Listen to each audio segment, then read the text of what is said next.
La misericordia y la nueva evangelización, una conferencia de Monseñor José Ignacio Munilla. La impartió en el 14º Encuentro Nacional de la Divina Misericordia, que tuvo lugar entre los días 15 y 16 de octubre del año 2022 en Cuenca.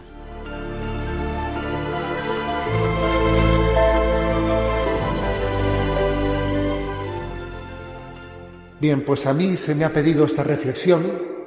El título creo que es significativo: Misericordia en la nueva evangelización.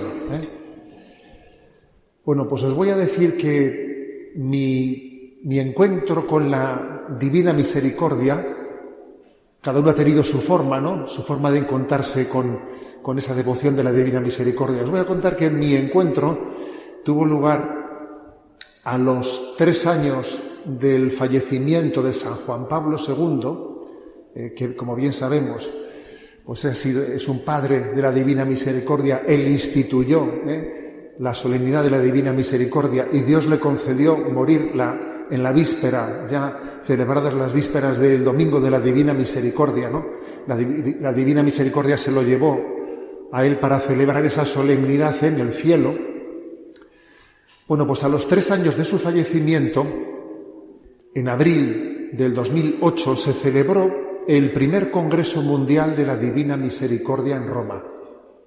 Fue en buena medida el cardenal Schönborn, el cardenal de Viena, el que organizó aquel encuentro, y allí que acudí yo, y voy a deciros que ese fue la verdad es que mi bautizo en aquel lugar entrañable e inolvidable.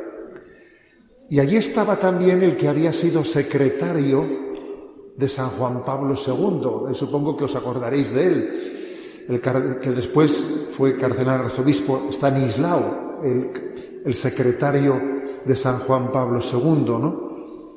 Y entonces él allí, pues me acuerdo que en aquel gran congreso estábamos en San Juan de Letrán con una asistencia impresionante.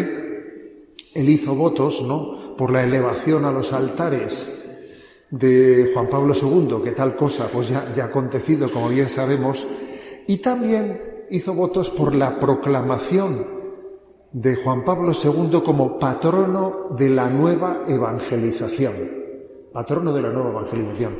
Digo esto pues por el hecho de que esta charla que yo os comparto tiene este título: La misericordia en la nueva evangelización. Es decir, se debería de nombrarle a Juan Pablo II como patrono de la nueva evangelización. Fue de sus labios de quien salió ese término. Fue en 1983. Era el 9 de marzo, cuando el Papa estaba en Haití. Estaba en Haití, allí, y dirigiéndose a los obispos del CELAN, allí reunidos, dijo la siguiente frase: la conmemoración del medio milenio de evangelización tendrá su significación plena si es un compromiso vuestro como obispos, junto con vuestros presbíteros y fieles, compromiso no de reevangelización, pero sí de una nueva evangelización, nueva en su ardor, nueva en sus métodos, nueva en su expresión. Él fue el que pronunció ese término, ¿no? Tenemos que hacer ya no un reevangelizar, sino esto es un cambio de época tan grande, No estamos en una época de cambio, sino en un cambio de época, hay que decir esto. El cambio epocal es impresionante, el que está aconteciendo en las últimas décadas, es impresionante el cambio. Dice, hace falta hacerlo con estas 3 características: nueva evangelización en su ardor, en sus métodos y en su expresión. La nueva evangelización, decía, tiene que ser como una prolongación del grito de Cristo en la cruz: tengo sed. Cristo tiene sed, ¿no?, de darse a comunicar, tiene sed de que el amor de Dios sea conocido, de que Dios sea conocido y amado. Cristo tiene sed, y la nueva evangelización tiene que nacer de ahí, para que esté bien planteada. Para que esté bien planteada tiene que nacer de ahí, porque nosotros cuando hablamos de nueva evangelización, lo primero que se nos ocurre es, pues enseguida, ¿no? Vamos a temas prácticos. Bueno, pues hagamos un curso sobre métodos de evangelización. Bueno, pues los métodos, claro que hay que explorarlos. Claro que es importante ver en qué lugares qué está funcionando, ¿no? Eso siempre será importante. Pero antes de hablar de métodos, él dijo, lo primero es un nuevo ardor. O sea, tiene que nacer de ese corazón de Cristo que dice, tengo sed. Tiene una sed rabiosa, ¿no? Una sed que solamente puede ser saciada con las almas que conocen a Dios y que aman a Dios. Por eso la nueva evangelización es la expresión práctica de cómo saciar la sed de Cristo. ¿Cómo saciarla? ¿Cómo podemos hacer para saciar esa sed de Jesucristo, ¿no? Pues llevando adelante una nueva evangelización. Este es el punto clave, ¿eh? Hay que decir que San Juan Pablo II sobre todo diseñó una nueva evangelización, no tanto como quien cree que las nuevas técnicas van a ser las que tengan la clave. Nosotros enseguida pensamos en técnicas de comunicación. Si consiguiésemos hacernos presentes en redes, si consiguiésemos viralizar un mensaje, un momento, ¿no? Siempre pensamos que la clave está en los métodos. Y es verdad que San Juan Pablo II dijo también nuevo en sus métodos y en sus expresiones. Pero ojo, primero dijo con un renovado ardor, antes que con nuevos métodos y con nuevas expresiones. Primero dijo un renovado ardor. Entonces, cualquier planteamiento de nueva evangelización que no nazca de aquí, que no nazca de la convicción de decir, Señor, dame un corazón enamorado, será falso, será artificial, será, pues, un postureo, será buscarnos a nosotros mismos, será buscar tener seguidores, yo qué sé. Una nueva evangelización tiene que nacer de un corazón enamorado. Y un corazón enamorado tiene en el corazón de Cristo su modelo. Jesús está profundamente enamorado, ¿no?, del Padre. El enamoramiento de Jesús es el Espíritu Santo. Y nosotros tenemos que arder en deseos de que Dios sea amado y conocido. Latir al unísono con el corazón de Jesús, en su deseo de la salvación de las almas, ¿no? Esto es lo principal. Ya casi con esto podía callarme, ¿eh? Porque todo lo demás que vayamos a decir, pues ya va a ser secundario. Fijaros que dice Mateo 10:11, y no os preocupéis por cómo os vais a expresar o qué vais a decir, que el Espíritu Santo pondrá en vuestros labios las palabras adecuadas. Es como decir, tú sobre todo enamórate, porque solo los enamorados se enamoran. Gasta más tiempo en enamorarte de Dios que en buscar técnicas de comunicación. Y como os podéis imaginar, no estoy con esto despreciando las técnicas de comunicación que son necesarias, pero todo lo que no sea nacer de lo primero que dice, ¿no?, San Juan Pablo II, renovado ardor, arder con el corazón de Cristo, ¿no? Dicho esto, vayamos también a lo segundo, ¿no? Y lo segundo es, ¿cuáles tienen que ser los métodos? Y entonces, a la hora de decir los métodos de la nueva evangelización, vamos a distinguir en la acogida, la propuesta y el acompañamiento.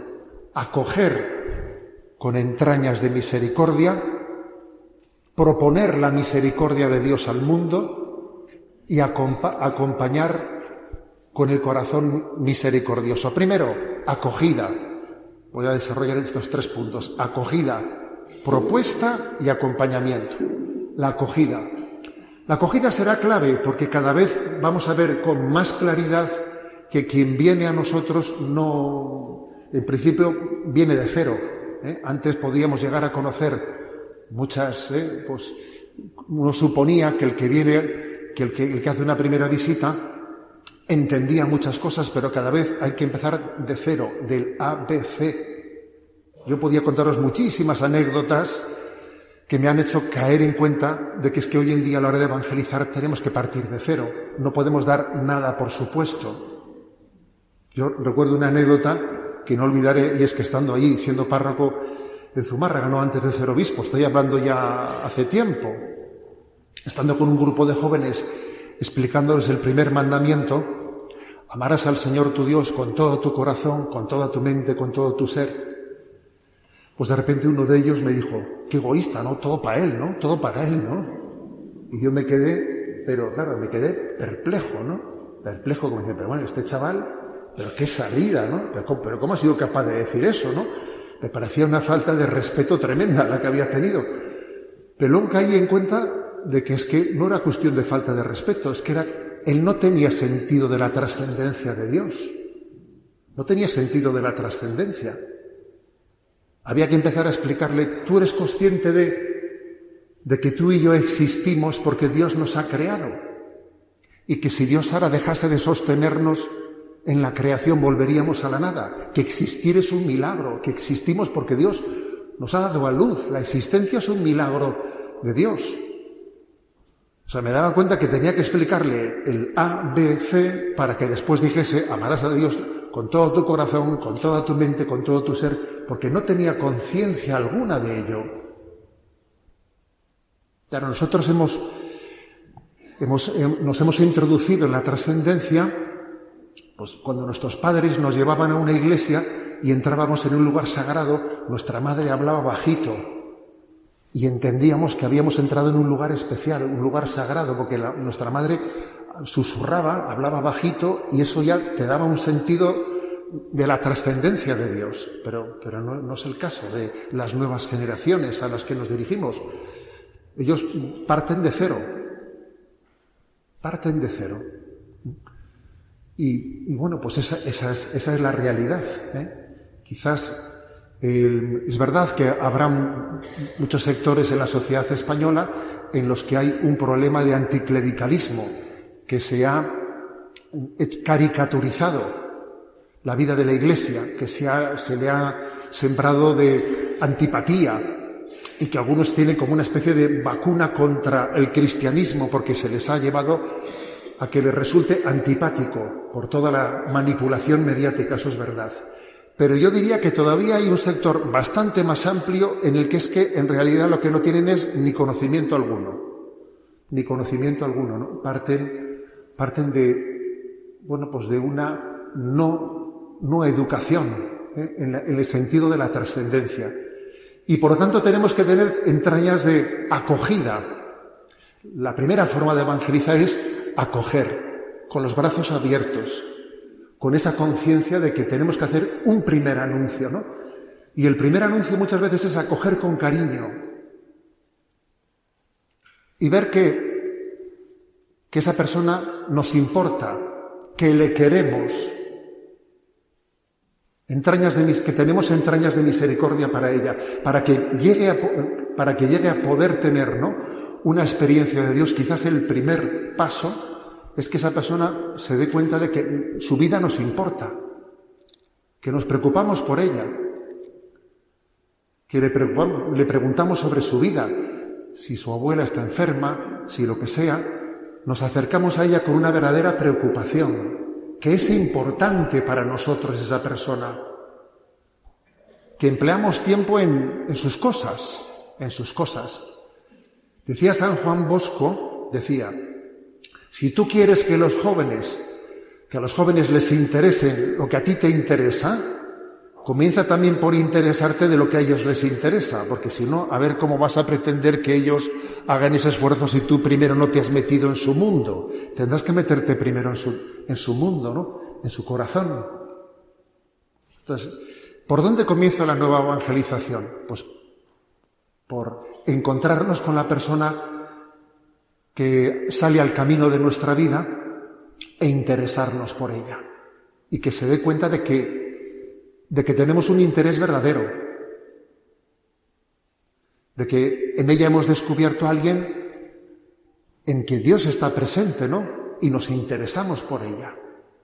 Por ejemplo, hablando de la acogida, ¿no? Esta es la primera acogida en que uno descubre qué gente hay aquí, cómo quizás en nuestras comunidades debiéramos de cuidar, y en algunos lugares ya comenzó a hacerse, alguien que tenga el ministerio de la acogida, de acoger a las personas. Tengo un hermano, como muchos ya sabéis, que fue director de Radio María, sacerdote, tiene un año más que yo, y me contaba no hace mucho la siguiente anécdota, ¿no? Me contaba la anécdota de que estaba él haciendo una partida de matrimonio allí en Martutene, en Guipúzcoa, de un matrimonio joven que habían venido de Centroamérica. Y estaba haciendo, y en la conversación con ellos se dio cuenta de que tenían fe, de que respondían a los conceptos de la fe, ¿no? Y entonces, pues, les preguntó, ¿vosotros vivís vuestra fe? Sí, solís dominicalmente, sí, nosotros vamos siempre a la Eucaristía. Y claro, me sorprendió porque no les conocía. Dijo, ¿sabe lo que pasa? Que es que vamos con los evangélicos, pero nosotros somos católicos, somos católicos. Lo que pasa es que cuando venimos, venimos por aquí y, bueno, pues nos sentamos en los asientos y, no sé, nadie nos preguntó nada. Y luego fuimos a la catedral, también le vimos ahí a su hermano, el obispo, fuimos a la catedral y, bueno, pues, pero nos sentamos y nadie nos dijo nada, ¿no? Y luego fuimos a los evangélicos y como nos invitaron a sentarnos allí con el Ministerio de Música y a cantar y eso, pues ahí cantamos y vamos con ellos, pero somos católicos, nosotros somos católicos allí. Y claro, y decía mi hermano, a ver, que la anécdota es muy significativa, porque quizás la primera manera de hacer el primer anuncio es acoger a la gente. Nosotros nos hemos acostumbrado a que venga, está convocada la misa, hay misa a las 8, el que quiera que vaya se sienta y cuando termine se vaya. A ver, quizás en este momento las cosas no puedan ser así. Cuando alguien llega a un sitio y se sienta y ve, es como quien ve un rato de espectáculo y se va, tendrá que ser acogido. Alguien tendrá que decirle, bienvenido, ¿quiere sentarse aquí? ¿Quiere tal? Tendrá que preguntarle de dónde es, de dónde viene. Alguien tendrá que interesarse por él, tendrá que haber una pastoral de acogida, que alguien se sienta en casa. Esta es una clave, ¿no? Una clave de la forma de hacer el primer paso a la hora de hacer presente el misterio de la Divina Misericordia. A Dios le importamos, yo le importo a Dios. Fijaros, lo que este mundo tiene que descubrir es ya no solo, ¿no?, que Dios existe, sino que yo existo para Dios, que yo a Dios le importo. Y para que a esa persona le hagamos entender que Dios le quiere, que es muy importante para Dios, también tiene que ser importante para nosotros. Tiene que ser importante, se lo tenemos que manifestar, lo tiene que entender en nuestra manera de dedicarle tiempo, en nuestra manera de mirarle, de acogerle. Es un primer paso, ¿no?, clave. Por ejemplo, vamos a hacer un poco de autocrítica. A veces cuando pues la Iglesia pues hemos sido fuertes y más o menos, ¿no?, pues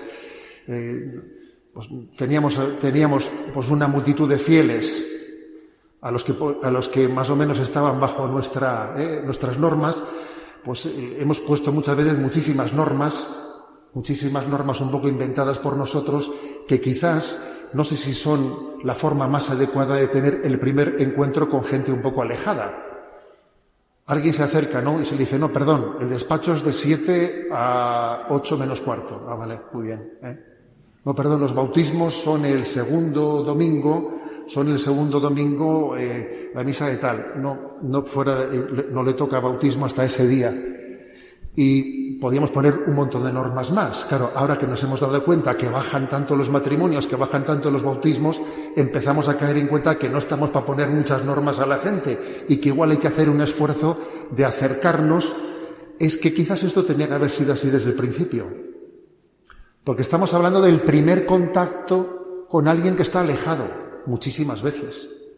Y entonces lo que tiene que recibir de nosotros, la idea que tiene que recibir de nosotros, no es, me he acercado a un sitio en el que todo está organizado y hay un montón de normas y te sumas o si no, no tienes sitio, sino me he acercado a un sitio en el que me han querido, ¿Te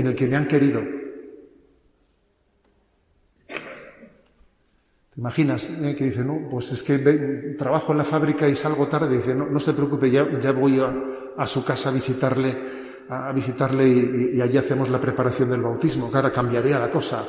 De repente tú has entrado en su hogar, le has acogido a él, te has adaptado a él, a sus circunstancias, ¿no?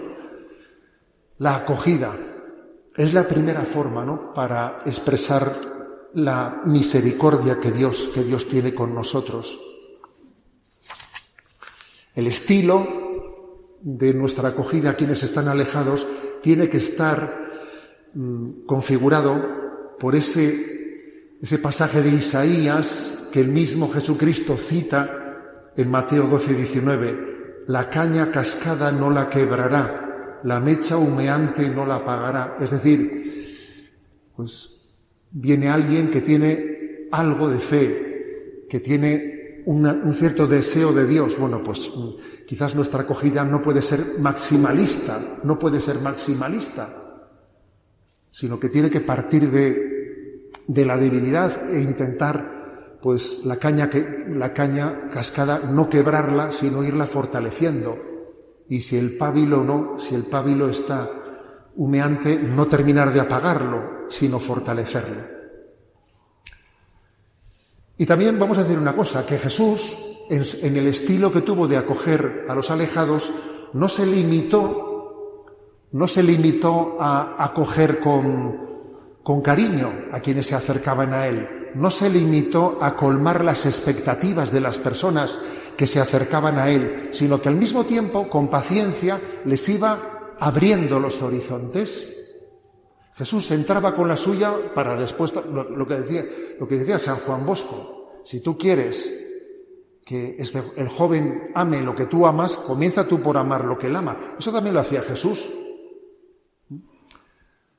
Al paralítico, ese que descolgaron de la camilla delante de Jesús, para poderle hacer entender que su principal problema era que tenía unos pecados que necesitaban ser perdonados, de lo cual él no era muy consciente. Él de lo que era consciente es que yo estoy en camilla y lo que necesito es que me curen, ¿no?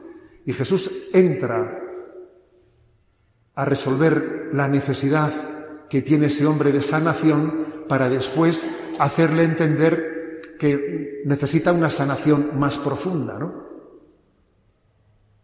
Para que veas que el Hijo del Hombre tiene poder de perdonar los pecados, a ti te digo, levántate, coge esa camilla y echa a andar. Pero fijaros, para que veas que el Hijo del Hombre tiene poder, ¿no?, de perdonar los pecados. La gran necesidad que tiene el hombre es el perdón de sus pecados. Pero no es eso lo que él percibe en un primer momento. Lo que él percibe es, pues, unas necesidades más perentorias. Y nosotros tenemos que salir en socorro de esas necesidades más perentorias, y cuando alguien se ha sentido suficientemente acogido, amado, entonces descubrirle que la verdadera misericordia de Dios es el perdón, el mayor de todos los dones, ¿no? El perdón. Es lo que hace Jesús con la samaritana, que tiene la paciencia de entrar con su lenguaje para finalmente hacerle entender que la sed que tiene esa mujer es una sed de la gracia, es una sed del perdón de Dios. Por lo tanto, primer paso en este método de la nueva evangelización, la acogida. Un estilo de acogida, un estilo de un amor incondicional, para lo cual, por cierto, muchas veces necesitaremos también mortificar nuestros estados de ánimo, porque lo que no puede ser es que mis estados de ánimo pues condicionen eso. Es que tuvo mala suerte porque cuando fue a verle al párroco tenía un mal día, ¿no? Y entonces se pegó una desahogada. Oye, pues no puede ser, ¿no? Que nuestro primer encuentro con la Iglesia pues esté supeditado a que tuve mala suerte y me encontré con la catequista o me encontré con el párroco que ese día tenía mal. Y claro, de repente me cayó una bronca. No puede ser. para poder ser testigo de la misericordia de Dios, necesitaremos mortificar nuestros estados de ánimo. La mortificación más agradable que podemos ofrecerle a Dios es la de nuestros estados de ánimo, ¿no? O sea, no velar, no tapar la misericordia de Dios por nuestro estado de ánimo. Y eso supone una disciplina interior y supone una negación de nosotros mismos, un agire contra, que dice San Ignacio de Loyola, una disciplina interior. Ser siempre cariñoso con todo el mundo supone una gran disciplina interior, por encima de mis estados de ánimo, por encima de muchas cosas. Ser simpático algunas veces con algunas personas, eso es fácil. Pero ser cariñoso siempre con todos, eso supone una disciplina interior grande. Y eso es totalmente necesario para esta acogida, ¿no?, que requiere el método de la nueva evangelización. En segundo lugar, primero he dicho acogida. En segundo lugar, propuesta. La propuesta que hacemos no es nuestra. Nosotros no tenemos un producto propio. Yo no te estoy vendiendo nada mío. Si alguno piensa, tú me quieres vender lo tuyo, ¿no? Aquí vengo yo a vender mi libro. No, olvídate eso. Yo voy a ser testigo de lo que Dios me ha mostrado a mí. Entonces nuestra gran propuesta, la propuesta que hacemos es la revelación de Dios, Jesús. La revelación de Dios es la propuesta que hacemos al mundo. Hay un texto, Lucas 22, 31-32, que dice: Simón, Simón, mira que Satanás ha solicitado el poder cribaros como trigo, pero yo he rogado por ti para que tu fe no desfallezca, y tú cuando hayas vuelto confirma a mis hermanos. Es decir, de lo que se trata es de que nosotros, por encima de las tentaciones, venciendo esas tentaciones, al final mostremos al mundo el Evangelio, la proclamación del Evangelio. Ese es nuestro gran mensaje, el Evangelio. El Dios que se revela.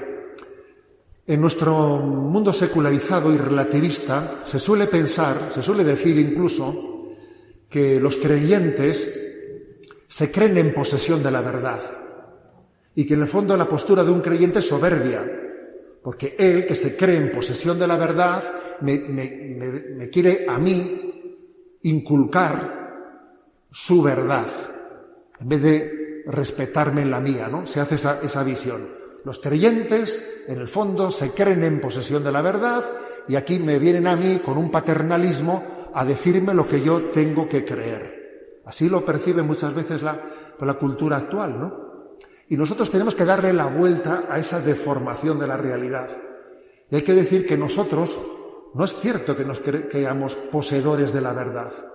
Es la verdad, en todo caso es Jesucristo, Él es la verdad, no nosotros, Él es la verdad, la que nos quiere poseer a nosotros y ser nuestro Señor y dueño. Y elegirnos como siervos suyos, como instrumentos suyos, para anunciar ante el mundo el mensaje de la salvación. Yo no soy un poseedor de la verdad. Dios es la verdad suma y suprema. Y nosotros somos humildes siervos y testigos de una verdad revelada. Lo que dice Madre Teresa de Calcuta: yo solo soy un lápiz con el que Dios escribe una carta de amor al mundo. Ya está. Eso es soberbio, que va a ser soberbio. Esa es la pura humildad, ¿no? Y cuando un sacerdote predica el Evangelio y predica el magisterio de la Iglesia y presenta la revelación de Dios, ¿qué? ¿Es soberbio? Tiene que ser humilde, un humilde siervo de un mensaje del cual él no es dueño, sino que lo presenta humildemente. La verdad de Dios transmitida, la verdad de Dios custodiada y transmitida sin que nosotros estemos contaminando esa verdad desde nuestras ideologías, sin que yo esté como seleccionando esas páginas del Evangelio, pues desde mi sensibilidad. Porque tenemos el riesgo de que cuando uno predica el Evangelio, predique no íntegramente el Evangelio, sino lo amolde a su sensibilidad. Y tal cosa la debiéramos de rechazar contundentemente. Mirad, hay dos maneras de proclamar el Evangelio, ¿no? O de acercarnos a la fe. Incluso de acercarnos a la fe. Uno se acerca al Evangelio o al magisterio de la Iglesia y entonces aquellas páginas que le resultan más atrayentes se centra en ellas y las otras que no le dicen tanto las pasa rapidito. Entonces selecciona de la revelación de Dios con lo que más se identifica a él, lo que más le gusta. Y el otro, pues bueno, no es que lo niegue, pero lo pasa rápido. La segunda forma de acercarse es distinta. Yo leo la Sagrada Escritura, yo leo el magisterio de la Iglesia y algunas páginas me resultan muy atrayentes, pero otras me cuesta más entenderlas. Entonces voy a procurar fijarme especialmente en las páginas que me cuesta más entender, porque eso quiere decir que yo ahí tengo una carencia. Y esta segunda forma de leer la Escritura, de leer el magisterio de la Iglesia es necesaria, porque es la manera de tener una visión íntegra de la revelación y no hacerme un Dios a mi medida desde mi sensibilidad y desde mis gustos, no, sino intentar conformar mi pensamiento y mi sensibilidad a imagen y semejanza de Dios y de su revelación. Esto es muy importante, porque cada uno tenemos una tendencia a hacer una recepción parcial de la revelación. Y tenemos que estar plenamente abiertos, ¿no? Unos, por ejemplo, pues, son más sensibles al magisterio de la Iglesia por lo que hace referencia a la justicia social. Otros son más sensibles al magisterio de la Iglesia en lo que hace referencia a la familia o la vida. Otros son muy sensibles a la liturgia y al culto. A ver, pero todo eso tiene que ser integrado.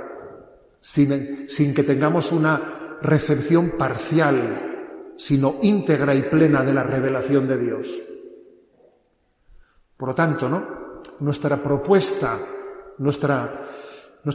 tiene que ser humilde. Yo no soy dueño de ese mensaje, soy un humilde siervo, humilde e íntegra, no parcial, no según mi criterio, no según mi sensibilidad. Humilde, porque no soy yo dueño de ella, soy siervo, e íntegra. Es importantísimo, ¿no? Que el mundo vea que este es nuestro estilo, de evangelización. En tercer lugar, he dicho primero, es la acogida. En segundo lugar, una vez que hemos podido acoger a quien Dios ha puesto en el camino de nuestra vida, acogerle empleando el tiempo que hay que emplear para querer, para amar, para interesarnos por las personas, para que se sepan amadas incondicionalmente, ¿no? Amamos incondicionalmente. Después de eso, decíamos, cuando Dios nos da la gracia de poder dar ese paso de la propuesta es ser testigos de esa revelación que Cristo ha hecho en nosotros, proponiéndola humilde e íntegramente. Y en tercer lugar, el acompañamiento. Acompañar. Porque tenemos que ser conscientes de que la evangelización pues no es cuestión de un momento, sino de toda la vida. Y por eso después de un anuncio será importantísimo acompañar en el día a día de cómo esa semilla que se ha sembrado, ver si crece, ver si en el fondo tiene piedras que tienen que ser extraídas para que pueda crecer y no secarse, o si tiene abrojos o zarzas alrededor que tienen que ser quitadas para poder ir creciendo, tiene que ser acompañada. La semilla que hemos sembrado tiene que ser acompañada.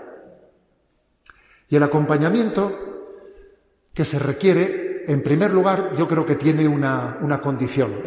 No hace mucho en Radio María un oyente me hizo la pregunta: ¿me podría usted dar algunas características? Quiero buscar un director espiritual. ¿Me podría dar usted alguna característica que yo debiera de buscar en el director espiritual? Y yo se me ocurrió responderle, pues mire, la principal, que él esté acompañado, que él tenga director espiritual.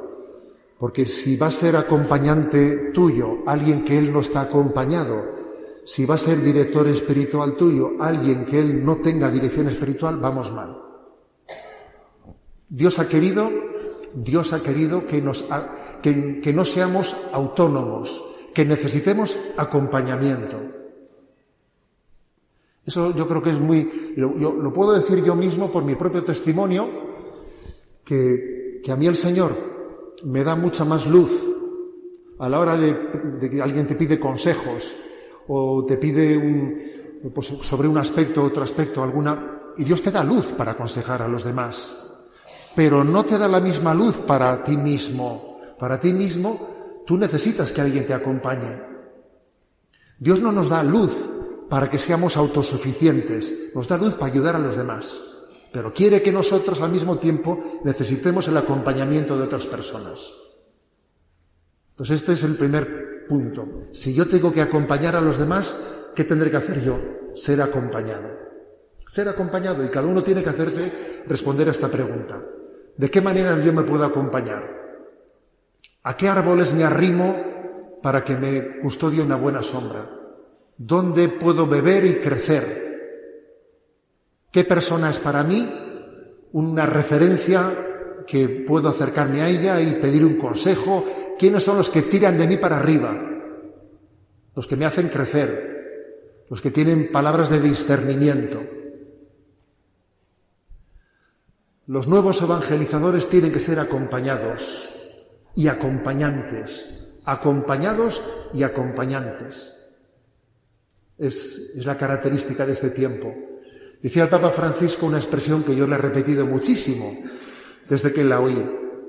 Decía él: ¿qué es la fidelidad? Y responde: la fidelidad es la debilidad bien acompañada. La fidelidad no es ser un Superman, sentirse seguro de sí mismo. No, la fidelidad es ser consciente de que necesitamos ser acompañados. La debilidad bien acompañada. Entonces, la vida cristiana es una carrera de resistencia.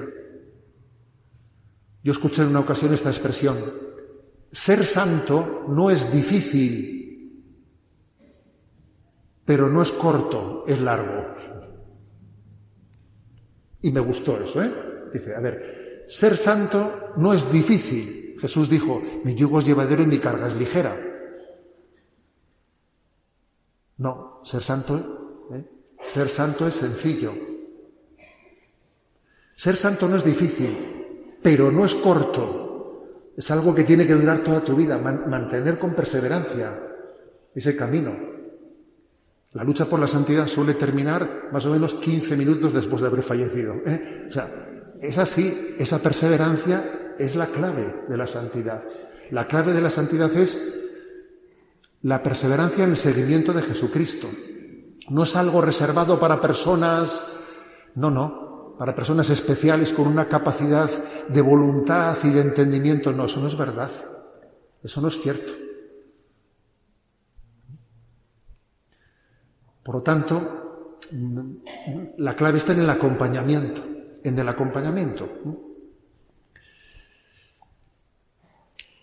En ese estilo pastoral del acompañamiento tiene que tener un equilibrio entre dos aspectos, que son: tenemos que tener corazón paciente y ardiente, paciencia y al mismo tiempo ardor. Paciencia y ardor. Las dos cosas integradas, que uno dice, ¿cómo se compagina eso? Porque claro, parece que son dos cosas contradictorias, ¿no? No deben de ser contradictorias. Tenemos que tener paciencia. En el Evangelio hay muchos textos, ¿no? Entraron en un pueblo de samaritanos para prepararle posada, pero no le recibieron, y al verlo Santiago y Juan dijeron, ¿quieres que digamos que baje el fuego del cielo y los consuma? Pero él volviéndose le respondió, no sabéis de qué espíritu sois, no tenéis paciencia, no sabéis tener paciencia. La clave es que Jesús fue muy paciente. Acordaros de esas parábolas en las que arrancamos esta higuera, déjala un año más, cabemos en torno a ella. Jesús tiene paciencia. A veces nos solemos enfadar con el silencio de Dios, que Dios no dice nada. Y digo, menos mal que Dios tiene paciencia y se calla, ¿eh? O sea, creo que la paciencia de Dios es nuestra salvación. La paciencia de Dios es nuestra salvación. Entonces, creo que una clave de ese acompañamiento tiene que ser tener paciencia. Paciencia contigo mismo y paciencia con los demás, con las personas que acompañas. Porque también las personas que acompañamos, pues muchas veces, pues uno dice, no sé si va para adelante o va para atrás. Como uno mismo dice, no sé si voy para adelante o voy para atrás. Porque uno suele ser mal juez de sí mismo, ¿no? Y tiene que tener la infinita paciencia que solamente Dios sabe tener.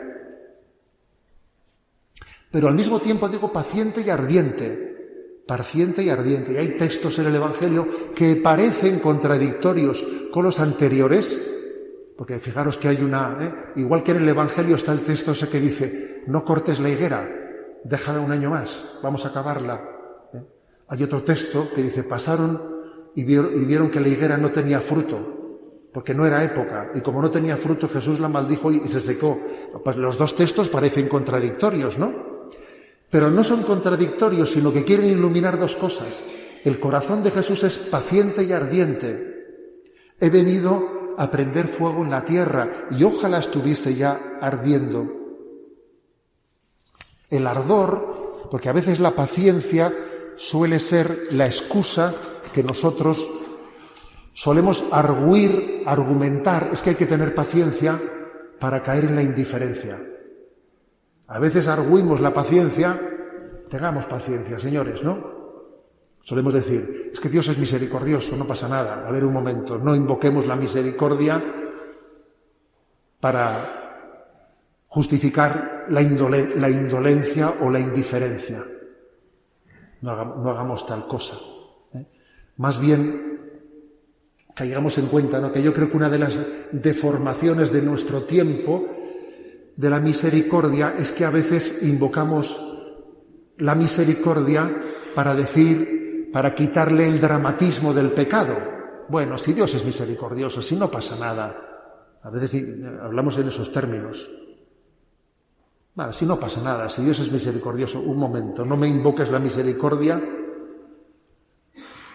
para negar el drama del pecado. El pecado es un drama. Es el drama del desprecio del amor de Dios. Y por lo tanto, sí, tenemos que ser pacientes, pero tenemos que ser ardientes y no hacer pacto con la mediocridad y no hacer pacto con la tibieza. En el fondo, un cristiano es aquel que no pierde nunca la esperanza de la santidad. Un cristiano es aquel que sabe que la santidad es un milagro a su alcance y que Dios se la va a dar. Dios puede hacerme santo. Dios quiere hacerme santo, luego lo va a hacer y yo lo espero y confío en ello y Dios completará su camino, ¿no? Por lo tanto, paciente y ardiente, ¿no? Creo que es el estilo de quienes están conformados por la misericordia de Dios. Así pues, hemos dicho, ¿no? Hemos partido esta reflexión, hemos partido de qué manera se lleva a cabo la nueva evangelización.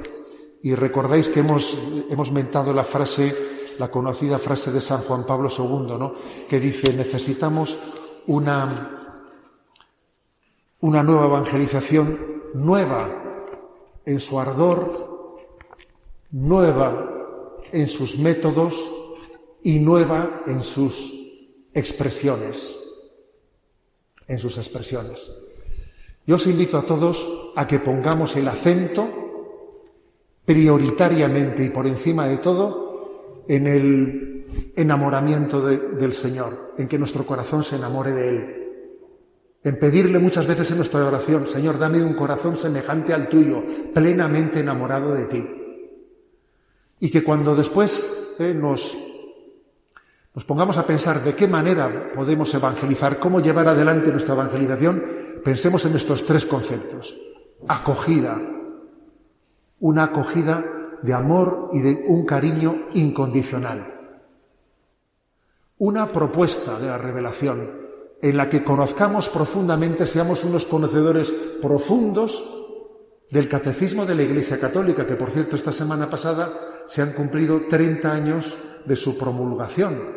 Y creo que el conocimiento profundo del Catecismo de la Iglesia Católica es el que nos permite tener una visión íntegra de la revelación, y no parcial, sino íntegra. Conocer profundamente el Catecismo de la Iglesia Católica para que en la propuesta de revelación que hacemos tengamos la capacidad de mostrar el rostro de Cristo en toda su riqueza y no parcialmente, ¿no? Y en tercer lugar, saber que para poder llevar adelante tal empresa hace falta toda la vida, toda una vida. Por lo tanto, acompañamiento. La vida es corta, pero es lo suficientemente larga, aun siendo corta, es lo suficientemente larga como para que no podamos permitirnos la equivocación de pretender hacer el recorrido de la vida sin acompañamiento. Necesitamos ser acompañados y al mismo tiempo salir al camino para acompañar a los demás. Pedir los dones del Espíritu Santo, pedir el don de consejo, pedir el don de sabiduría, para poder discernir, para poder dar una palabra de sentido, ¿no? De sentido a quien la necesite. Recuerdo con un cariño tremendo aquel congreso, y termino como he comenzado, ¿no?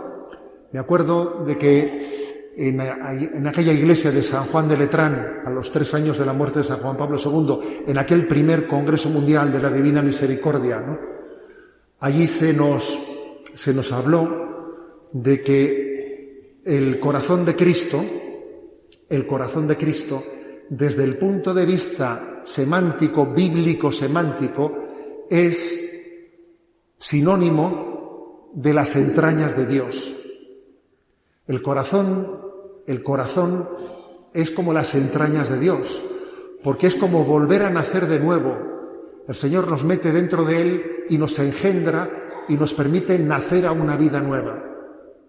Entrar en el corazón de Cristo es volver a nacer de nuevo. Son las entrañas de Dios que nos dan a luz. Por eso decimos: Señor, dame un corazón semejante al tuyo.